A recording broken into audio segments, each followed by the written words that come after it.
नमस्कार दोस्तों, मैं विपिन कुमार सिंह स्वागत करता हूं आपका अपने चैनल जेन्युइन टॉक्स पे।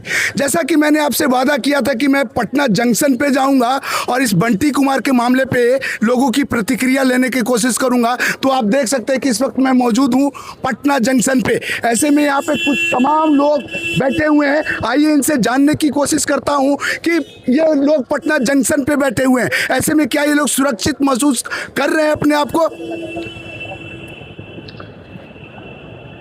भैया जी, मैं आपसे शुरू करना चाहूंगा। बंटी कुमार जी का बताया जा रहा है कि इस पटना जंक्शन से अपहरण कर दिया गया और अपहरण के बाद उनकी मौत हो गई। क्या कुछ कहना चाहेंगे? क्या आप अपने आप को सुरक्षित महसूस कर रहे हैं?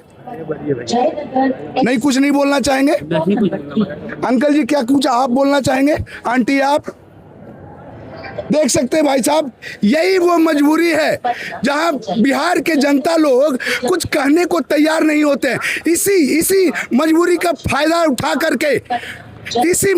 फायदा उठा करके अपराधियों का हौसला बुलंद होता है। जब तक हम और आप अपनी आवाज को बुलंद नहीं करेंगे ना, अपनी आवाज तक और इन अपराधियों तक पहुंचाएंगे नहीं ना, इन अपराधियों का हौसला इसी तरीके से बुलंद रहेगा। मैंने तमाम लोगों से बात करने की कोशिश की इस मामले पे, लेकिन किसी ने कुछ कहने से इनकार कर दिया गया। ऐसे में सवाल ये है कि इस बिहार का भला कैसे होगा जब तक आम जनता ऐसे सख्त अपराध के खिलाफ अपनी आवाज को बुलंद नहीं करेंगे। तो ऐसे में बिहार का भला कैसे होगा? आइए, यहाँ पे कुछ और लोग हैं, इनसे बात करने की कोशिश करते हैं। अंकल जी नमस्कार। अंकल जी, आप पटना जंक्शन पे बैठे हैं, क्या अपने आप को सुरक्षित महसूस कर रहे हैं?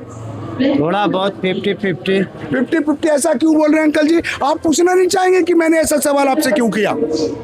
कि कारण क्या है पूछने का? मैं आपको बताना चाहूंगा कि ये सवाल मैंने इसलिए किया कि पिछले 7 तारीख को एक बंटी यादव नामक के एक युवक की यहाँ से अपहरण हो जाती है और उनकी हत्या कर दी जाती है। तो ऐसे में आप अपने आप को कितना सुरक्षित महसूस करें, क्योंकि आप भी पटना जंक्शन पे ही बैठे हैं।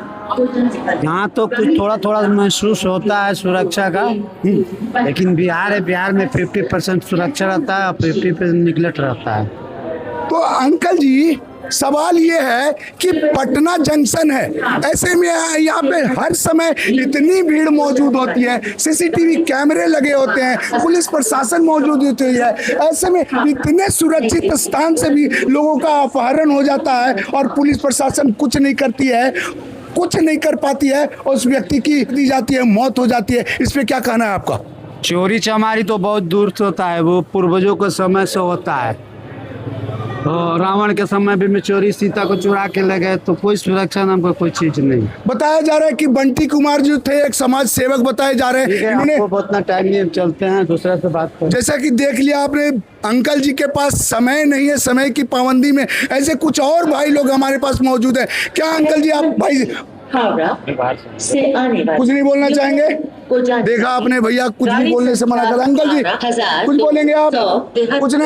कुछ नहीं बोलेंगे। चलिए ठीक है, इन्हीं शब्दों के साथ मैं अपनी वाणी को विराम देता हूं और मैं आप लोगों से कहना चाहता हूं, जब तक बिहार की ये भोली भाली जनता ऐसे अपराध के खिलाफ अपनी आवाज को बुलंद नहीं करेगी ना, तब तक अपराधियों के मन ऐसे ही बढ़े रहेंगे। आप जरा सोचिए कि ये बंटी कुमार कौन थे? ये एक समाज सेवक थे। समाज को सुधारने के दृष्टिकोण से इन्होंने अपनी आवाज को बुलंद करने की कोशिश की। ऐसे में अपराधियों ने इनकी आवाज को दबा दिया। भगवान न करे आपके साथ कभी गलत हो, लेकिन कभी अगर आपके साथ गलत हो गया तो अगर आप इस मुद्दे पे बात नहीं करने के लिए तैयार नहीं है तो आपके साथ कौन खड़ा होगा? ये सवाल अपने आप से कीजिएगा। चलिए, धन्यवाद।